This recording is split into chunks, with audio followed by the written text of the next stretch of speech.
Hi friends, welcome to Chilli Food Court. இன்னைக்கு நம்ம சேனல்ல வந்துட்டு சூப்பரான ஈஸியான ரெசிபி ஒன்னு பார்க்க போறோம். என்ன அதுன்னா தேங்காய் தோசைங்க. வாங்க அது எப்படி செய்யலாம்னு நம்ம பார்க்கலாம்.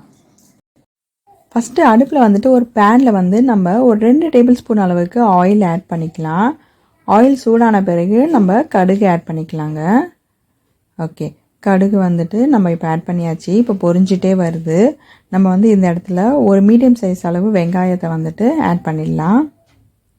இது கூட வந்துட்டு நம்ம பூண்டும் கறிவேப்பிலையும் சேர்த்துக்கலாம். பூண்டு வந்துட்டு ஒரு 5-6 பூண்டு பல் வந்துட்டு இந்த மாதிரி குட்டி குட்டியாக கட் பண்ணி சேர்த்துக்கோங்க. இது வந்து நல்லா வதக்கி விட்டுக்கோங்க.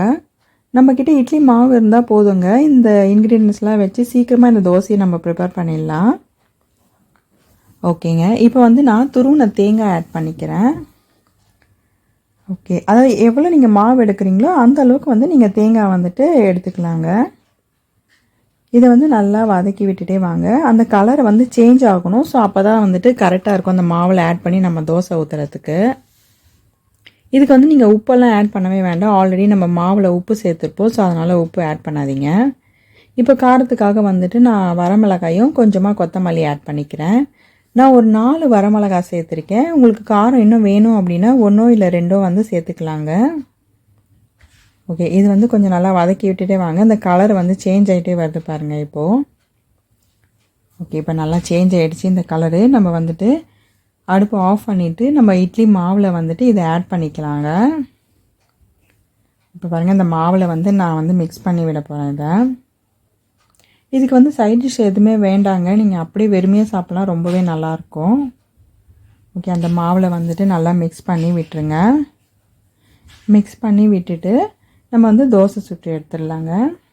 தவளை வந்துட்டு இந்த மாதிரி எடுத்துகிட்டு கொஞ்சம் ஸ்ப்ரெட் பண்ணி விடுங்க. அதான் நார்மலாக சுடுற தோசை மாதிரி ஃபுல்லெல்லாம் ஸ்ப்ரெட் பண்ணாதீங்க. நம்ம ஊத்தப்பம் சுடுவோம் இல்லையா, ஸோ அந்த மாதிரி வந்துட்டு நீங்கள் மாவை ஸ்ப்ரெட் பண்ணி விடுங்க. ஓகே, எப்பவுமே யூஸ்வலாக நார்மலாக தோசை சுடுறதுக்கு இந்த மாதிரி செஞ்சீங்க அப்படின்னா கொஞ்சம் டிஃப்ரெண்ட்டாக இருக்குங்க. ஓகே, இப்போ வந்துட்டு நம்ம எண்ணெய் ஊற்றி விடலாம் தோசை மேலே. ஓகே, ஒரு பக்கம் வெந்த பிறகு நம்ம திருப்பி போட்டுட்டு 2 சைடுமே வந்துட்டு நல்லா குக் பண்ணி எடுத்துடலாம். இப்போ பாருங்கள், சூப்பராக இருக்குது. நல்லா ரொம்ப டேஸ்டியாகவும் இருக்கும். கட்டாயம் இதை வீட்டில் செஞ்சு பாருங்கள். ஓகே, இப்போ சூப்பராக நல்லா தேங்காய் தோசை ரெடி ஆகிடுச்சிங்க. சூப்பரான தேங்காய் தோசை ரெடி.